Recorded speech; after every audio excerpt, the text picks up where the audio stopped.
When my ex-husband said I was stalking him across Ontario, I was lying flat on my back, unable to bend, unable to drive, barely able to breathe without pain.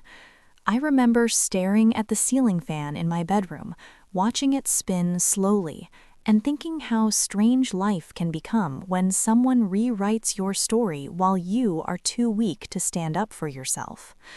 I did not cry at first. I did not shout. I just smiled softly, the way people do when they hear something so unreal that their heart refuses to accept it. The letter arrived on a quiet afternoon. No warning, no phone call, just an envelope slipped under my door by the building manager because I could not walk down the stairs myself. The paper trembled in my hands as I opened it, not from fear, but from the ache that still lived in my spine after surgery. Every movement hurt back then. Even breathing felt like work. The words on that paper changed how people looked at me. They changed how my past was remembered. They changed how my love, my care, and my silence were explained. He said I followed him. He said I watched him. He said I appeared where I did not belong. He said I frightened him. And the strangest part was this: while he was saying all of that, I was learning how to sit up without crying. I am Helen. I am not a perfect woman. I never claimed to be. But I am not a stalker. And this is the story of how someone I once loved turned my quiet survival into a crime. Before all of this, before the surgery, before the accusations, my life was very small.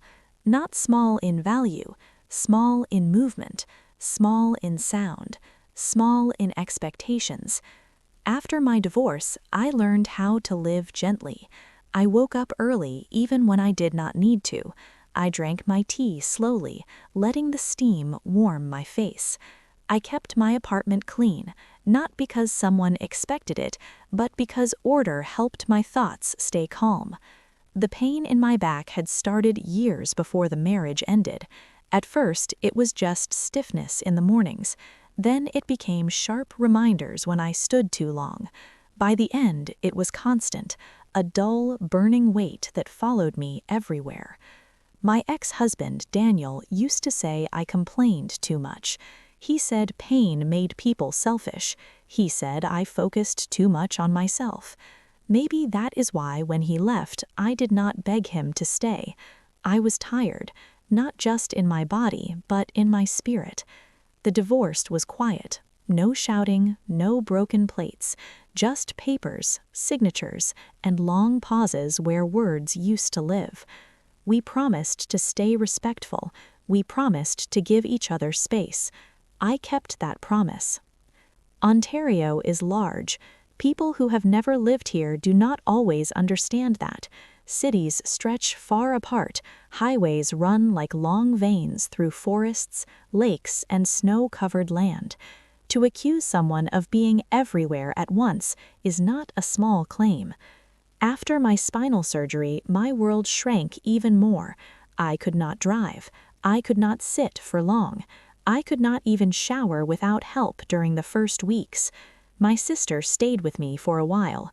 She washed my hair. She cooked soups that smelled like comfort and safety. She helped me stand up slowly, one painful step at a time. Most days I stayed inside. The outside world felt loud and too fast. Rain against the window became my entertainment. The ticking clock marked time better than calendars ever could. Daniel knew this. He knew about the surgery. He knew about my recovery. That is why the accusation felt like a quiet cruelty. Not loud, not dramatic, just deeply unfair. I met Daniel when I was younger and stronger. I worked in a small office back then. Nothing impressive, just steady work, kind coworkers, and coffee breaks that made the days softer. He was charming in a careful way, not loud, not showy. He listened, or at least he appeared to. We built a life slowly, shared meals, shared routines, shared silences that once felt safe. But over time, something shifted. When my body weakened, his patience did too. He began to disappear emotionally long before he left physically. After the separation, we spoke only when necessary. Short messages, practical words, no emotion. That was how I wanted it. I did not follow him. I did not check his social media. I did not ask mutual friends about his life. I was busy learning how to live inside pain without letting it define me. The accusation reached people before I did. Friends stopped calling.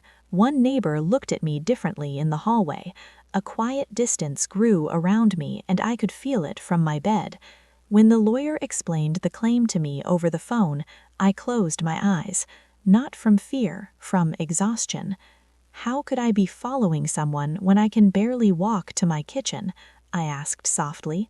There was a pause, a professional pause, the kind that carries concern without judgment. We will address that, she said. But what she could not address was the way my heart felt cracked open. Not broken, cracked. I had spent my life being careful, being gentle, being invisible when needed. And now I was being painted as something dark and threatening. At night, when the pain medicine wore off, memories came back. Not of anger, of small moments. Daniel laughing in the kitchen once, Daniel holding my hand during an earlier doctor visit, Daniel promising he would never hurt me on purpose. I wondered when stories change, when care becomes control, when presence becomes pursuit. I wondered if he truly believed what he was saying, or if it was easier for him to accuse me than to sit with his own guilt. Recovery is slow. It teaches you patience in a way nothing else can. Every step forward feels earned. Every setback feels personal. As my body healed inch by inch, the case moved forward. Letters, dates, documents filled with words that did not sound like me. I did not fight loudly. I did not defend myself with rage. I stayed calm. I gathered truth the same way I gathered strength, slowly. Because I knew something important. Silence does not mean weakness. Sometimes it means you are waiting for the right moment to speak. And my moment was coming. The weeks after the accusation passed slowly, like thick clouds that refused to move. My body was healing, but my life felt frozen in place. Every morning I woke up unsure of what version of myself the world now believed in. The woman recovering quietly from surgery, or the woman described in legal papers as someone dangerous. I noticed the change in small ways first.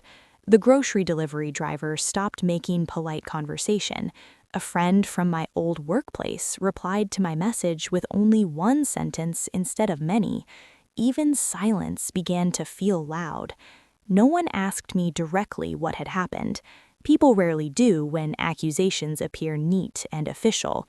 They trust paper more than people. They trust typed words more than lived truth.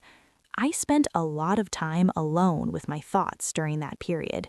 Too much time, perhaps. Pain keeps you still, and stillness invites memory. I replayed moments from my marriage, searching for signs, looking for the place where love quietly shifted into distance, looking for the moment I might have unknowingly crossed a line. But every memory ended the same way, with me stepping back, with me choosing space. Daniel and I lived in the same province, but our lives barely touched after the divorce. Ontario is wide, and emotional distance makes it wider. Yet, somehow, ordinary coincidences were being reshaped into intent. Once, months before the surgery, I had been at a pharmacy across town.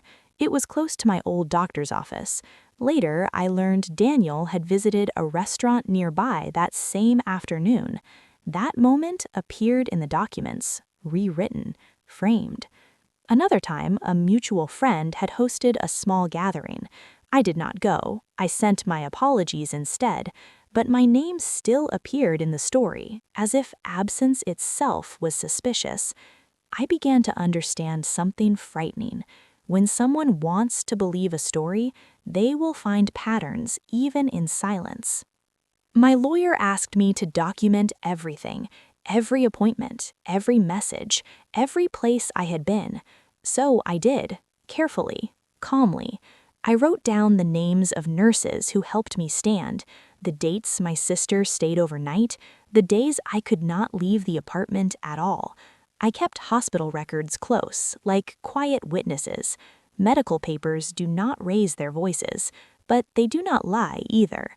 Still, doubt has a way of sneaking into the mind. Late at night, I asked myself questions I did not want to ask. Did he really think I was following him? Had my presence ever made him uncomfortable without me knowing? Was my silence after the divorce misunderstood as something else? These questions did not bring answers. They only brought tiredness.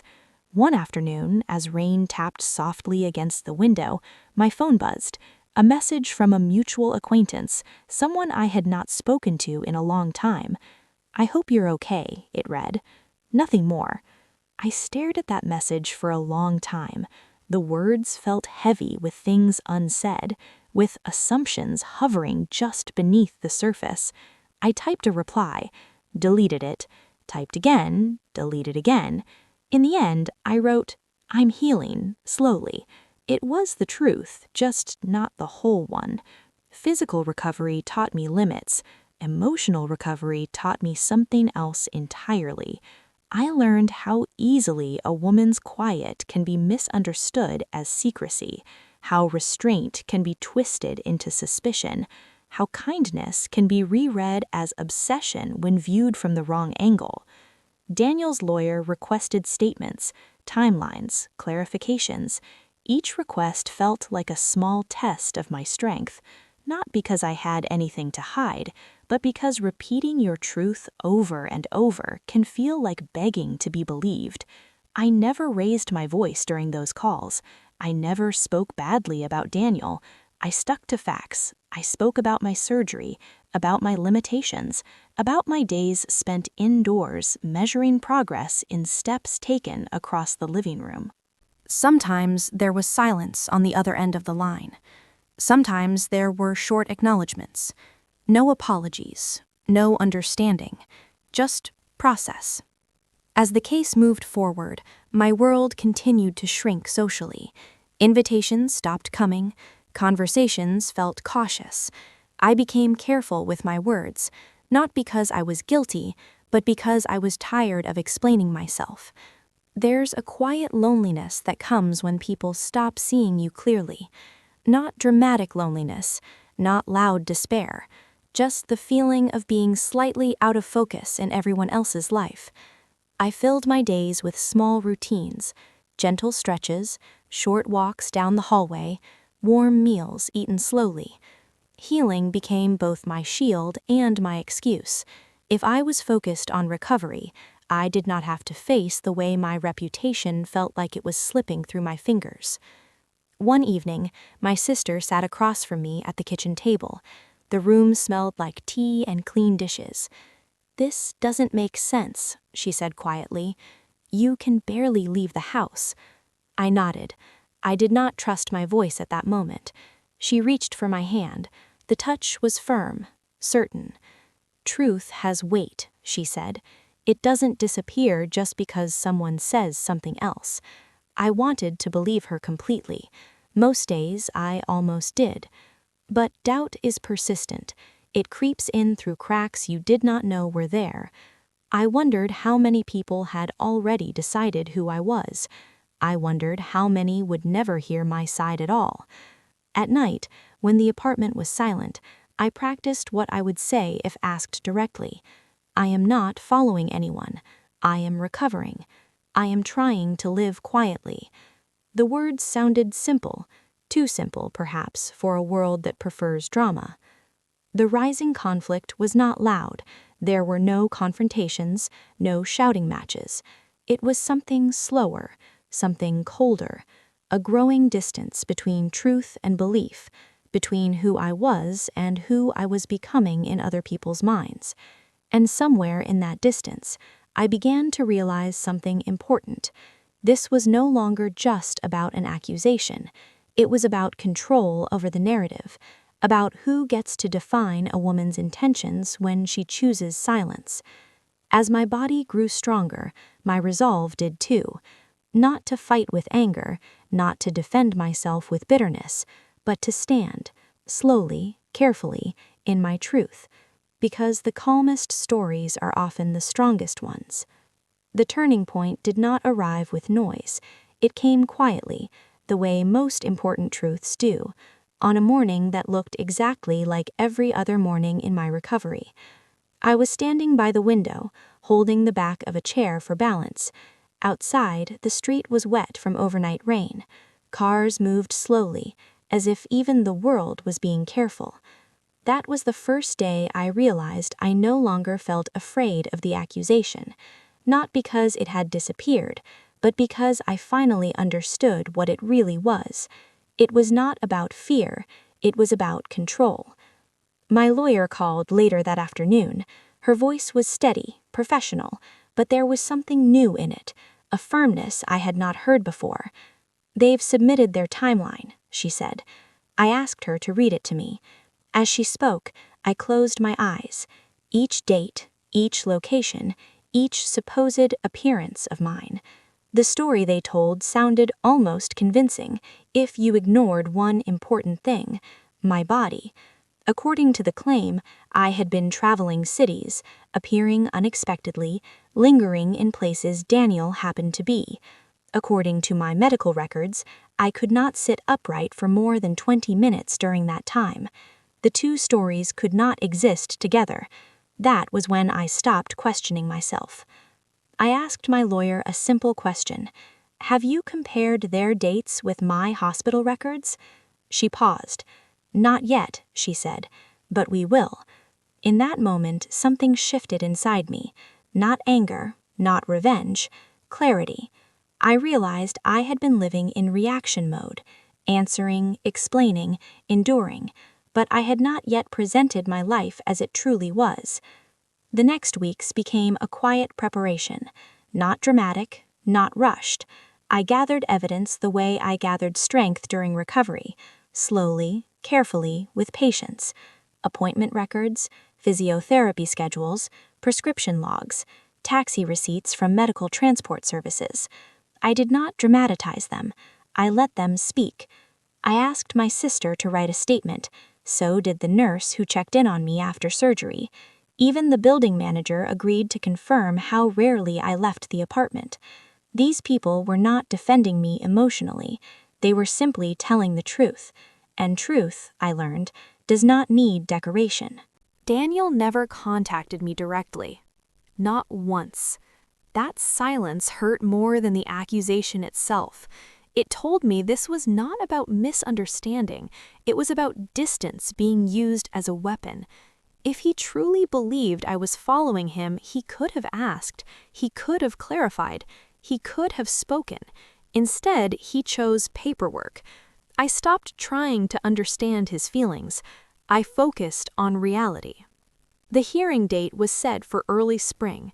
By then, I could walk without assistance, slowly, carefully. The morning of the hearing, I stood in front of the mirror for a long time, not checking how I looked, checking how I felt. I saw a woman who had been quiet for too long, not weak, not broken, just tired of being misunderstood. I chose simple clothes, nothing dramatic, nothing that asked for sympathy. I wanted to be seen as I was, ordinary, real. The courtroom was colder than I expected, not in temperature, in atmosphere. Daniel sat across from me. He did not look at me. That hurt more than I was ready for, but I kept my posture steady. When his lawyer spoke, the story sounded polished, concerned, protective. I listened without interruption, without expression. When it was my turn, my lawyer stood and presented the timeline again, this time with evidence. She did not accuse. She did not insult. She simply placed dates side by side. Admission, surgery, restricted mobility, recovery. Then Daniel's claims. The room grew quiet. I was asked to speak. My voice was calm, lower than I expected. I did not follow anyone, I said. I was recovering from spinal surgery. I could barely care for myself. I spoke about my days, my routines, my limitations. I did not mention betrayal. I did not mention pain beyond the physical. I stayed with facts, because facts are harder to twist. Then something unexpected happened. The judge asked Daniel a question. How did you believe she was able to travel so frequently during this period? There was a pause, a long one. I did not look at him. I did not need to. Silence answered the question better than words ever could. That was the moment I felt it, the turning point. Not because I had won anything yet, but because the story had cracked. For the first time, my reality stood taller than the accusation. I walked out of that room feeling lighter, not relieved, not victorious, just grounded. Outside, the air smelled like wet pavement and new beginnings. My sister squeezed my hand. "You did well," she said. I nodded. I knew. Not because the case was over, but because I had finally stepped into my own narrative. I was no longer defending myself. I was presenting myself. And there is a quiet power in that.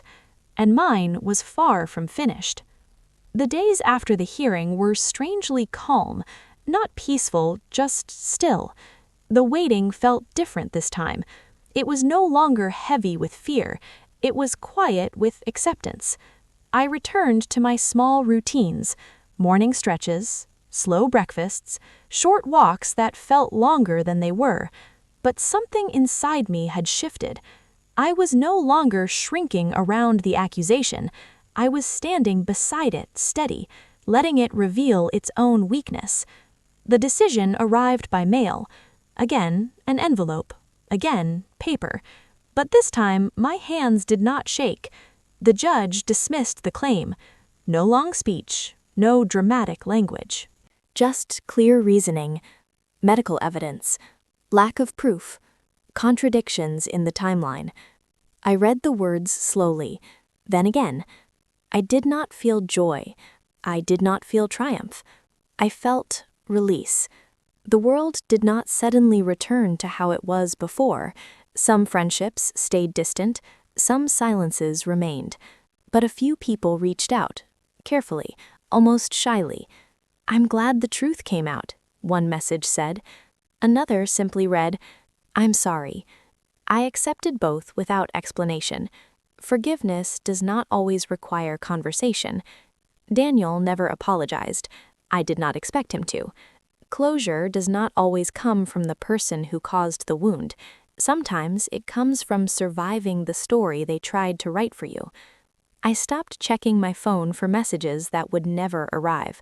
I stopped waiting for acknowledgement. Instead, I focused on something simpler. Living. My body continued to heal. Pain faded into memory rather than presence. Each step felt less careful. Each day felt more mine. I learned something unexpected during that time. Being falsely accused teaches you how little control you have over others' perceptions, but it also teaches you how much control you have over your response. I chose calm. I chose truth. I chose patience, and those choices carried me through. One afternoon, months later, I sat at the same kitchen table where my sister once held my hand. Sunlight filled the room. I realized I was no longer replaying the case in my mind. It had softened into something distant, not erased, just placed where it belonged, in the past. I do not tell this story to accuse. I tell it to remind. Remind anyone listening that quiet people still have voices, that healing does not look dramatic, that truth does not need to shout. Sometimes the strongest thing you can do is stand still and let the lies collapse under their own weight. Life did not return to normal after everything ended. It moved forward into something quieter, something truer. I noticed the change in small moments, the way I no longer jumped when the phone rang, the way my shoulders finally relaxed when I slept, the way silence stopped feeling like something I needed to defend. I began walking outside more often, not far, just enough to feel the air on my face. Ontario still felt large, but it no longer felt threatening. It felt open. There is a kind of exhaustion that comes from being misunderstood for too long. It does not disappear overnight. It fades slowly, the same way pain fades after surgery. I learned to be patient with myself, to forgive the version of me that doubted her own memory, to trust my instincts again. The accusation taught me something painful but valuable. People will sometimes choose the story that makes them feel safest, even if it is not the truest one. That does not mean you have to carry their fear. I no longer think about Daniel the way I once did, not with sadness, not with anger, just distance. Distance can be healthy. It can protect you. I wish him no harm, but I no longer carry responsibility for his version of events. That freedom was earned. Healing changed me, not in loud ways, in steady ones.